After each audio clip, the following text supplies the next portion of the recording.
Good morning friend. आज हम लोग फिर से एक SRM चैनल के ऊपर मिले हैं और आज हम मिले हैं यहाँ पे एक बहुत ही इम्पॉर्टेंट टॉपिक्स जो कि अभी बड़े ज़ोर शोर से चल रहा है आरक्षण को लेके। तो ये क्या है रिजर्वेशंस का मैटर, इसको थोड़ा हम लोग समझते हैं।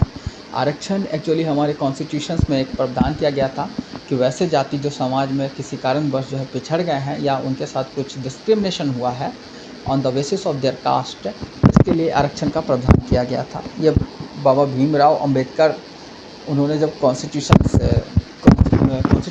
को ड्राफ्टिंग कमेटी के द्वारा जब बनाया गया था, उसका डिस्कशन हुआ तो कॉन्स्टिट्यूएंट असेंबलीज वगैरह जो है उसको डिस्कस आफ्टर द डिस्कशंस ये पॉइंट्स को जो है रिजर्वेशंस को उसमें इंक्लूड किया गया। बाबा साहब का उसमें बहुत बड़ा योगदान माना जाता है। चलिए ये सब बातें तो ठीक है, लेकिन आज क्यों बवाल मचा हुआ है, इसके पीछे का कारण क्या है? इसके पीछे का कारण है सुप्रीम कोर्ट का एक फ़ैसला। और ये सुप्रीम कोर्ट का ये फ़ैसला क्या है कि सुप्रीम कोर्ट ने एक डिसीजन दिया है अभी कि जो राज्य सरकार हैं वो भी जो है कैटेगराइज कर सकते हैं कि शेड्यूल कास्ट में भी जो है कैटेगरी बना सकते हैं कि कौन सा जो है शेड्यूल कास्ट में जाति जो है ऊपर उठ गया है और किसका अपलिफ्टमेंट हुआ है और कौन सी जाति का अपलिफ्टमेंट नहीं हुआ है।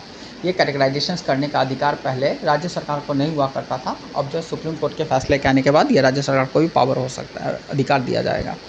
और साथ ही साथ उसमें एक जो बड़ा बवाल मचा हुआ है वो है, जैसे अभी जो OBC जाति से बिलोंग करते हैं उनको पता होगा उसमें क्रीमी लेयर और नॉन क्रीमी लेयर का प्रावधान है। तो जस्ट वही प्रावधान जो है अभी सुप्रीम कोर्ट का डिसीजन जो आया उसमें वो सुप्रीम कोर्ट कहता है कि क्रीमी लेयर और नॉन क्रीमी लेयर जो है SC और ST कैटेगरी में भी होना चाहिए। और ये जो है राज्य सरकार जो है इसको राज्य सरकार अपने स्तर पे इसका वेरिफिकेशंस करे, जांच करे और देखे कि कितने लिमिट इसको बनाया सकता है। ये राज्य सरकार के पास अधिकार दे दिया गया है कि किस तरीके से उसको कैटेगराइजेशंस करेगा, क्रीमी लेयर और नॉन क्रीमी लेयर में किसको रखा जाएगा। सवाल एक्चुअली ये अभी का नहीं है, ये शायद 2005 का वक्त था।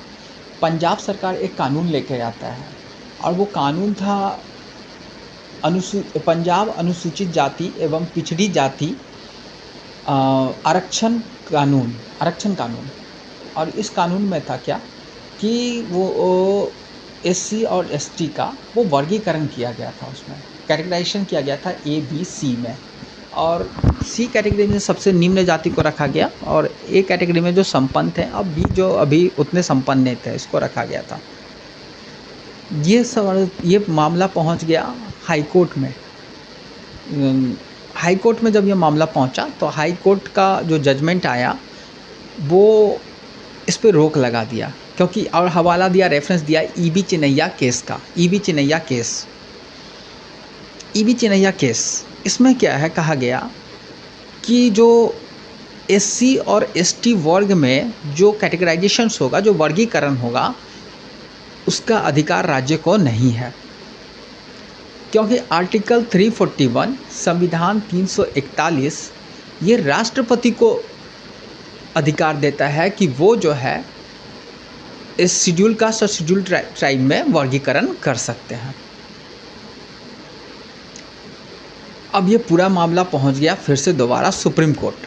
पंजाब सरकार चले गया सुप्रीम कोर्ट और सुप्रीम कोर्ट का जो है अभी जो फैसला निकल कर आया उसमें ये 7 जजेस का बेंच था। और 7 जजेस में ये कौन कौन लोग थे इनका नाम एक बार हम बता देते हैं। जैसे मुख्य न्यायाधीश DY Chandrachud, justice Vikramnath, justice Pankaj Mittal, justice Satish Chandra Sharma, justice BR Gavai, justice Bela एवं त्रिवेदी और जस्टिस मनोज मिश्रा। ये 7 जजेस का बेंच बैठा और फरवरी 2024 में ये पहुंचा था। उसके बाद ये जो अभी हाल फिलहाल में जो है इनका जजमेंट आया और ये जजमेंट में 6 जजेस जो थे वो SC और ST जातियों में उप वर्गीकरण करने का अधिकार दिया जाए, इसके सहमति में थे। केवल एक जजेस को अगर छोड़ दें हम, जस्टिस बेला एवं त्रिवेदी ने EB चिनैया केस के फैसला को सही बताया 2005 में का फैसला सही बताया था। अब देखिए, अगर हम बात करेंगे फैसला का जो 5 बड़ा बाट है उसका, तो SC ST समुदाय के लोग समाज की सीढ़ी नहीं चढ़ पाते हैं, क्योंकि उन्होंने पूरे तंत्र के स्तर पर भेदभाव झेला है। सभी दलित जातियाँ एक समान नहीं है। ये सुप्रीम कोर्ट कह रहा है कि सभी दलित जाति जो है एक समान नहीं है और उनके बीच की सामाजिक स्थितियाँ भी सामान्य नहीं है। राज्य सरकार जातियों के बीच भी पिछड़ेपन की शिनाख्त कर सकती है।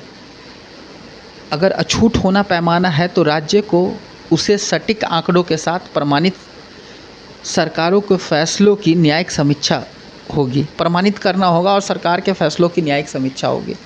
यह सुप्रीम कोर्ट का वर्डिक्ट है। एक्चुअली ऐसा ही कोशिश यूपी में जो है 2000 में हुआ था। 2000 में राजनाथ सिंह का सरकार हुआ करता था यूपी में और हुकुम सिंह के नेतृत्व में एक कमेटी बनाया गया था और इस कमेटी को भी जो है एससी और एसटी वर्ग में वर्गीकरण का आदेश कहा गया था कि कैटेगराइजेशन कीजिए एससी, एसटी और ओबीसी वर्ग में। और ये जब रिपोर्ट दिए थे तो उसमें बोले कि जो शेड्यूल कास्ट है, शेड्यूल कास्ट या शेड्यूल ट्राइब में जो संपन्न जाति है वो संपन्न जाति था जाट, जो कि बसपा मायावती का जो पार्टी है बसपा उसका कोर वोटर हुआ करते थे। और जो ओबीसी में जो संपन्न जाति थे वो थे यादव, जो कि सपा अखिलेश यादव का पार्टी सपा पहले मुलायम सिंह का हुआ करता था, उनके कोर वोटर थे। इस फैसले को भी सुप्रीम कोर्ट ने सरकार तो रिपोर्ट को माना था लेकिन इसको भी चैलेंज किया गया था और कोर्ट जो है इसको रोक लगा दिया था। अब देखिए एक चीज़ देख लेते हैं कि क्रीमी लेयर को इसमें एक सबसे बड़ा जो बात हम निकल कर सामने आ रहा था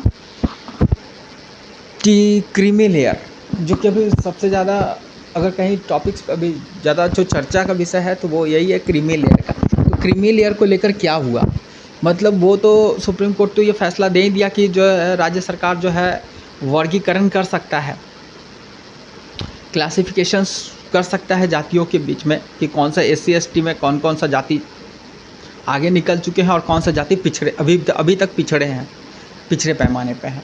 लेकिन सुप्रीम कोर्ट का एक सबसे बड़ा जो डिसीजन था जिस पे अभी सबसे बड़ा बवाल मचा हुआ है वो था एससी और एसटी में क्रीमी लेयर को लेकर। देखिए सुप्रीम कोर्ट क्या कहता है और इस सुप्रीम कोर्ट के जो 4 जजेस थे उनका स्टेटमेंट्स को हम कोट करेंगे। हाँ, ये स्टेटमेंट्स को पढ़ के सुनाएंगे आप लोगों को, सीधा स्टेटमेंट्स पे, कुछ भी उसमें जोड़ गणित गुना भाग नहीं, सीधा।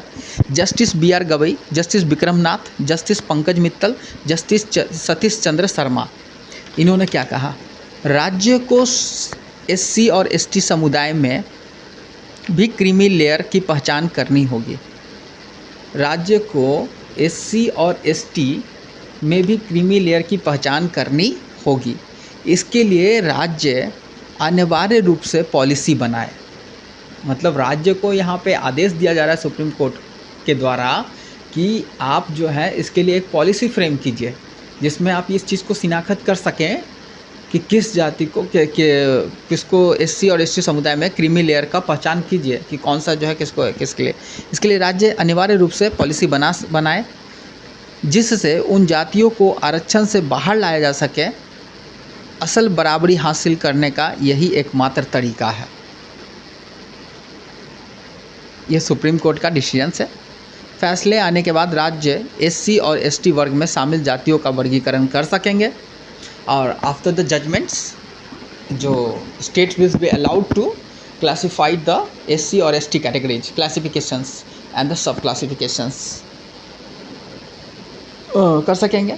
पहले से शामिल जातियाँ यदि क्रीमी लेयर में आती हैं तो उन्हें आरक्षण वर्ग से राज्य बाहर निकाल सकेगा। मतलब स्टेट्स को ये पावर दिया जा रहा है कि अगर आपको लगता है कि ये जो जाति है ये संपन्न हो गई है तो इसको आप बाहर निकाल सकते हैं, आरक्षण के दायरे से बाहर निकाल सकते हैं। आरक्षण प्राप्त जातियों में भी जातियों को समय समय पर वरीयता दी जा सकेगी। इस जाति को आरक्षण है तो उसमें भी जो है वरीयता का प्रावधान है। चलिए आज जो है हम लोग इस टॉपिक्स को जो है सुप्रीम कोर्ट का एक जो बहुत ही महत्वपूर्ण डिसीजन था उसको समझे हैं और मैं आशा करता हूं कि आप लोगों को ये वीडियो पसंद आ रहा होगा। इसी तरह का वीडियो के साथ हम दोबारा भी एक बार आपके साथ फिर से मिलेंगे नए टॉपिक्स के साथ और जल्द ही हम एक बीपीएससी से रिलेटेड एक सीरीज़ लाने जा रहे हैं इस चैनल पे। आप देखिएगा जिसमें कि हम लोग इतिहास को और जो हमारा पॉलिटी होता है, इन सब सब्जेक्ट्स को हम लोग कवर करेंगे और कुछ करंट अफेयर्स को भी हम लोग कवर करने का इसमें कोशिश करेंगे। देखिए मेरा प्रयास कैसा होता है, और ये जो है 2-4 दिन में क्लासेस जो है यहाँ पे शुरू होगा, और फिर मिलते हैं एक नए वीडियो के साथ। आज के लिए बस धन्यवाद। अगर पसंद आया तो आप चैनल सब्सक्राइब कर सकते हैं, अगर नहीं पसंद आया तो उसके लिए भी कोई बात नहीं। चलिए फिर से मिलते हैं एक नए वीडियो के साथ। धन्यवाद।